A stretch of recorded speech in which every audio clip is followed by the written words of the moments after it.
పూర్తి chairman symbol నుంచి జిల్లా కార్యవర్గ సభ్యులు తీసుకుంటూ ఈ సభను కొనసాగించాల్సిందిగా విజ్ఞప్తి చేస్తున్నారు. వ్యతిరేకంగా ధరలు దేశముఖ సభ్యులకు తీగ సత్యనారాయణ గారి కుటుంబ సభ్యులకు గారికి స్థానిక శాసనసభ్యులు డోర్నకల్ ఎమ్మెల్యే కోరిక బలరాం నాయక్ గారు, అదేవిధంగా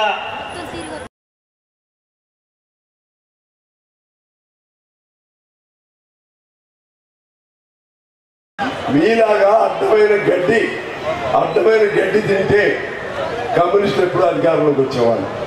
ఏంటి మీరు తినే అడ్డమైన గడ్డి ఏంటి? మీరు తినే అడ్డమైన గడ్డి ఏంటంటే రాముణ్ణి హైజాక్ చేసుకున్నారు.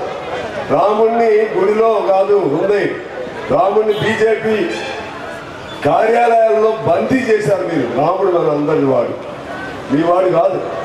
రాముడు పుట్టింది 5000 సంవత్సరాల క్రితం, మీరు పుట్టింది 100 ఏళ్ళు. మాతో పాటే మీరు పుట్టారు ఆర్ఎస్ఎస్ వాళ్ళు. రాముడు మీరా? రాముడి కంటే వాళ్ళు లేకపోతే రక్షణ లేదంట. 5000 ఎలా ఉన్నారు? బ్రిటిష్ వాళ్ళు ఉన్న కాలంలో హిందూ మతానికి ఏమైనా అయిందా? ముస్లింలు పాలన ఉన్న 300 సంవత్సరాల్లో హిందూ మతానికి ఏమైనా అయిందా?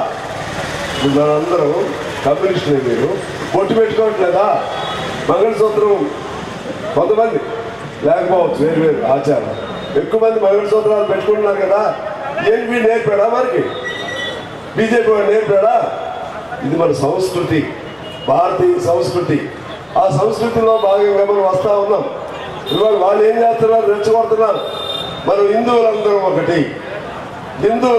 ఒకటి అనే పేరు పెట్టి హిందూ మతంలో ఉన్న పేద కులాలను అణిచివేయడానికి కుట్ర పడుతున్నారు బీజేపీ వాళ్ళు.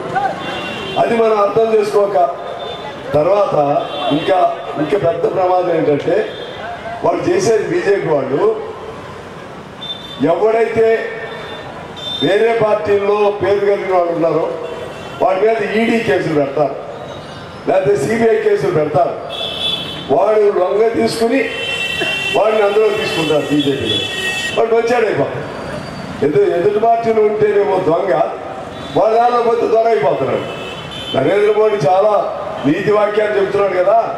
నరేంద్ర మోడీ పార్టీలో ఉన్నటువంటి వాళ్ళందరూ వేరే పార్టీల్లో మోసం పేరుతోనూ, డబ్బులు సంపాదించిన పేరుతోనూ, అక్రమాలు చేసిన వాళ్ళందరి వల్ల ఎక్కడ బాగుంటుంది అనుకుంటే బీజేపీ బాగుంటుందని పోతా ఉన్నారు. అందువల్ల ఆ దొంగతనాలు, ఆ దౌర్భాగ్యాలు, అటువంటి పనికిమాలిన పనులు కమ్యూనిస్టులుగా మనకు అవసరం లేదు. అందుకని మీరు అర్థం చేసుకోవాలి. వాళ్ళతో కాదు మన పోలిక. కమ్యూనిస్ట్ పార్టీగా మనకి మనమే పోలిక, మనకి మనమే సాటి. మనం పోలిక ఎవరితో పెట్టుకోవాలంటే ప్రజలతో పోలిక పెట్టుకోవాలి, పేదవాళ్ళతో పోలిక పెట్టుకోవాలి.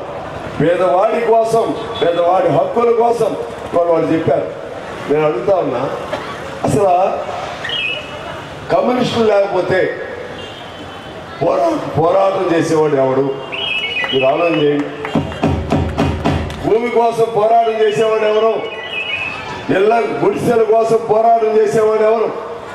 పోడు భూముల కోసం పోరాటం చేసేవాడు ఎవరు?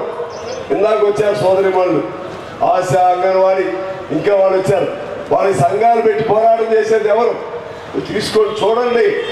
ఆ రోజే కాదు, ఈ రోజే కాదు, రేపే కాదు, ఆ తర్వాత ఏ నాడైనా సరే పేద ప్రజల కోసం, కష్టజీవుల కోసం పోరాటం చేసే ఏకైక పార్టీ కమ్యూనిస్ట్ పార్టీ, ఏకైక జెండా ఎర్ర జెండా.